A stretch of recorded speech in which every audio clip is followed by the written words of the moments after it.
I will tell you, because that was my first day on the job, that 9/11 was taken very hard by the workforce, that we had failed the country. We had failed to keep Americans out of harm's way.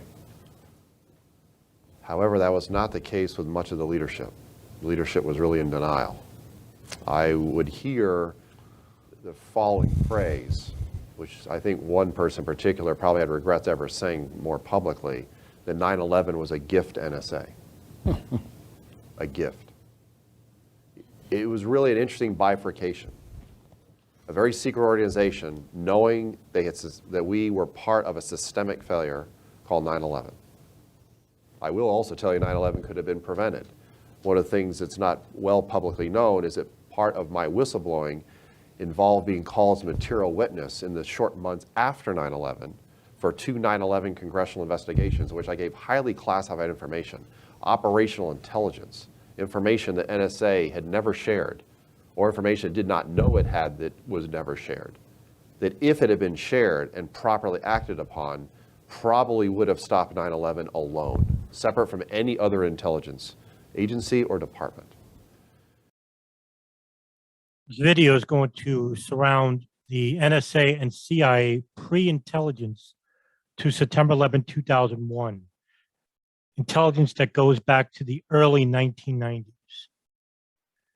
And it has not been revealed when U.S. intelligence began monitoring bin Laden exactly, though the CIA was tailing him in the Sudan by the end of 1991. But in late 1995, the FBI is given 46 files on bin Laden from the CIA and NSA, mostly communications intercepts. The sheer amount of material suggests that the surveillance had been going on for several years. Dan Coleman, an FBI agent working out of the I-49 unit, counterterrorism unit in New York, will begin examining these files and find that many of them are transcripts from wiretapped phones tied to bin Laden's businesses in Khartoum, Sudan, where bin Laden lived between the years of 1991 and 1996. Later, CIA Director George Tenet will later comment that the then obscure name of Osama Bin Laden kept cropping up in the intelligence traffic. The CIA spotted bin Laden's tracks in the early 1990s in connection with funding other terrorist movements. They didn't know exactly what this Saudi exile living in Sudan was up to, but they knew it was not good. The London Times will later report that in the Sudan, bin Laden used a $80,000 satellite phone, and al-Qaeda members used radios to avoid being bugged. Bin Laden is often mistaken in his belief that satellite phones cannot be monitored, in which a satellite phone that he bought in 1996 will be monitored as well due to it being unencrypted. Now, in between February of 91 to July of 1992, the CIA was monitoring bin Laden into Khartoum, like I said before, where he had moved. Billy Waugh, an independent contractor working for the CIA, moves to Khartoum and is given the task of spying on him. Waugh is actually a legendary fighter already in his 60s who has performed many special operations for the United States Army and the CIA, including the capture of one notable terrorist, Carlos the Jackal, in which him and Kofor Black had helped to capture in Africa. The Associated Press will later report that Waugh played a typecast role as an aging American fitness enthusiast and would regularly jog past bin Laden's home. He said he often came face to face with bin Laden, who undoubtedly knew the CIA was tailing him. Neither said anything, but Waugh recalled exchanging pleasantries with bin Laden's Afghan guards. Waugh will later recall, "I was on a tracking team in the Sudan, keeping track of bin Laden in his early days as a possible terrorist network leader. The CIA chief of station there told me upon arrival that he was one of our targets, that he was a wealthy Saudi financier and possibly supporter of the terrorist outfit called al-Qaeda. He also ran companies there and even owned an entire street block in the Al Riyadh section of the city. At the time of our surveillance operations against him in 1991, he was not a particularly high priority, though evidence was gathering about him. At the time, it would have been very easy to take him out." Waugh also claims that when he saw bin Laden in the mountains of the Pakistan-Afghan border in the late 1980s, when he was training the Mujahideen resistance. During 1993, Khalid al-Mihdhar Nawaf al-Hazmi, who have the longest records of being involved with al-Qaeda, have been known to the CIA. In fact, CIA Director George Tenet called them al-Qaeda veterans. And according to the CIA, al-Hazmi first travels to Afghanistan in 1993 as a teenager, then fights in Bosnia with al-Hazmi in 1995. Al-Mihdhar makes his first visit to Afghanistan training camps in 1996 and then fights in Chechnya in 1997. They both swore loyalty or bayat to bin Laden around 1998. Al-Hazmi fights in Afghanistan against the Northern Alliance with his brother Salem al-Hazmi, and he fights in Chechnya in around 1998. He then returns to Saudi Arabia in early 99, where he shares information about the 1998 U.S. Embassy bombings. However, it is not clear what information he disclosed to whom or where he obtained this information. But the CIA definitely knows that they have some involvement in the embassy bombings at around that time. It is possible that some or all the information came from the NSA, which is intercepting some of Nawaf al-Hazmi's phone calls at around that same time in early of 1999 and maybe even early 1998. In November of 96, bin Laden uses a satellite phone to direct al-Qaeda operations. The phone, which is a compact M satellite phone about the size of a laptop computer, was purchased by a student in Virginia named Ziad Khalil for $7,500 using the credit card of a British man named Saad al-Faghi. After purchasing the phone, Khalid sent it to Khalid al-Fawaz, an al-Qaeda unofficial press secretary in London. Al-Fawaz then shipped it to bin Laden in Tora Bora, Afghanistan. It appeared the U.S. intelligence actually tracks the purchase as it occurs, and that's because the FBI was running a separate investigation into Khalid al-Fawaz and Ziad Khalil for their connections to Hamas inside the United States. Due to the phone being unencrypted, the FBI contacted the NSA and began monitoring the phone from its use in Tora Bora, Afghanistan. Bin Laden's number, 873-682-505-331, is believed to be used by other top al-Qaeda leaders as well, including Ayman al-Swahari from the Egyptian Islamic Jihad and the military commander for al-Qaeda, Mohammed Aitef. Al-Fawaz also buys satellite phones for other top al-Qaeda leaders around the same time. Though the calls made on those phones are encrypted, the NSA is able to intercept and decrypt only bin Laden's satellite phone. As one U.S. official will put it in early 2001, codes were broken. Literally, a landmine of information from the NSA began in early of 1992 to 1998 when bin Laden stopped using the phone. Though the calls made on these phones are encrypted, the NSA is able to intercept and decrypt them and basically hear everything incoming and outgoing regarding this phone. Bin Laden's satellite phone replaces an older model he uses in the Sudan that apparently was also monitored by the NSA.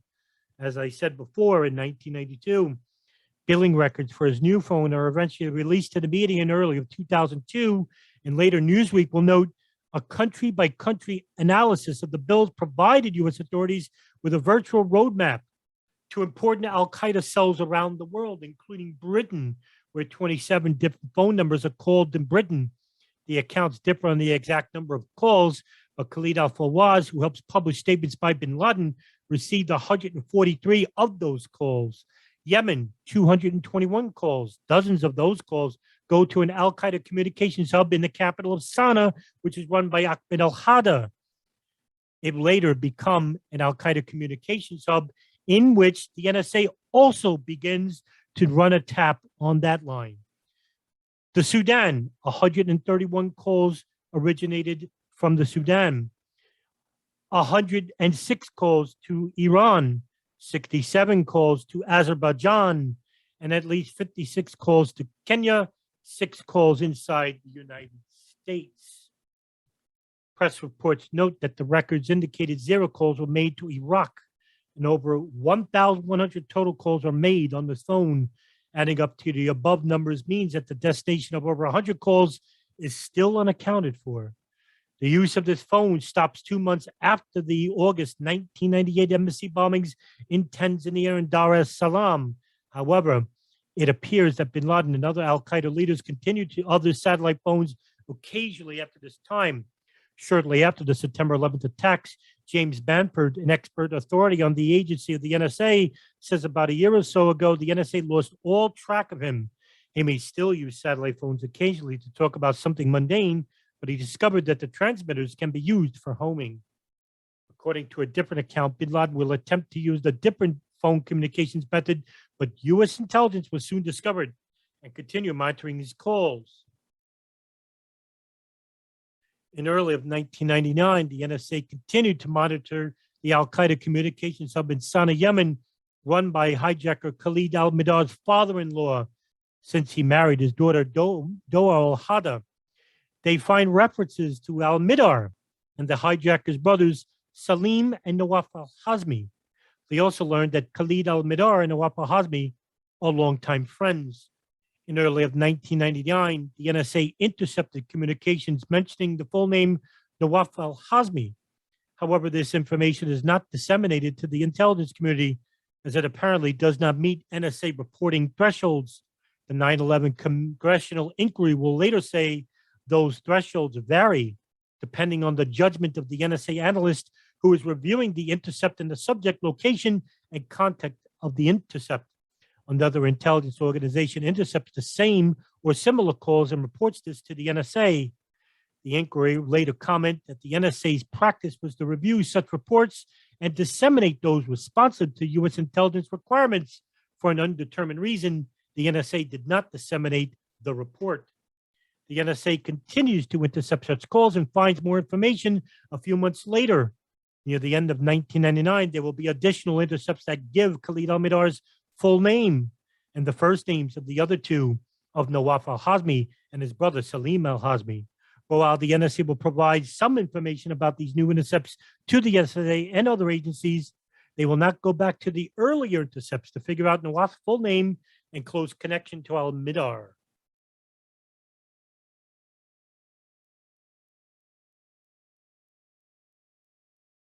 The NSA had not shared this information to the CIA, even though it was the CIA who had informed the NSA about the locations of some of these phone calls. Just days after finding out al-Hazmi and al-Midar's names, a series of calls are made on December 29, 1999, which is heard by the NSA. However, there is a CIA analyst that is known to Michael Scheuer of the CIA. He reports back and learns that the NSA have begun monitoring phone calls out of Sana'a, Yemen.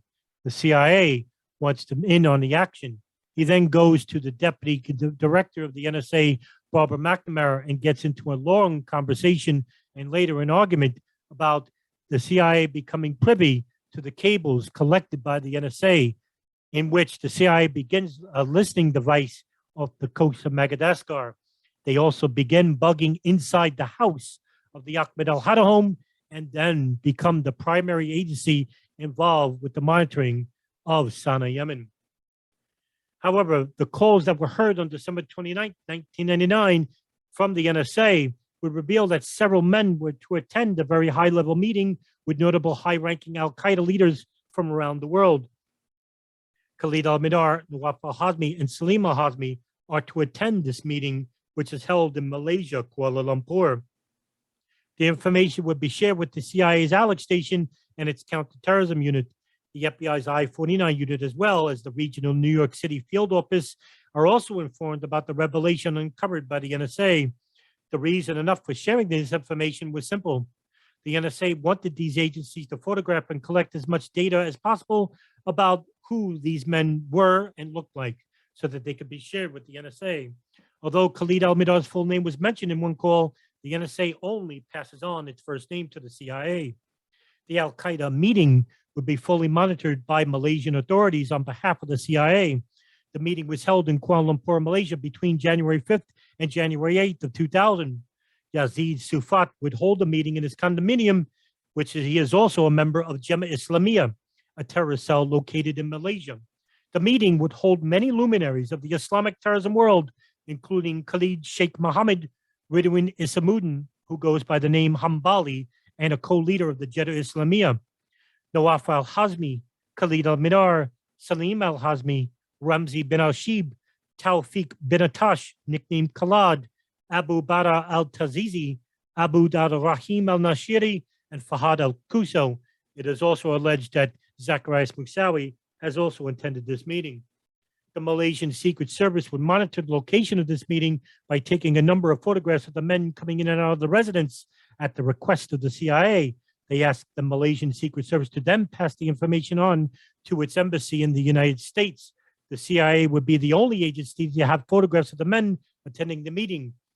They would not be initially shared with the FBI or to the NSA, who ordered or demanded photographs of the meeting.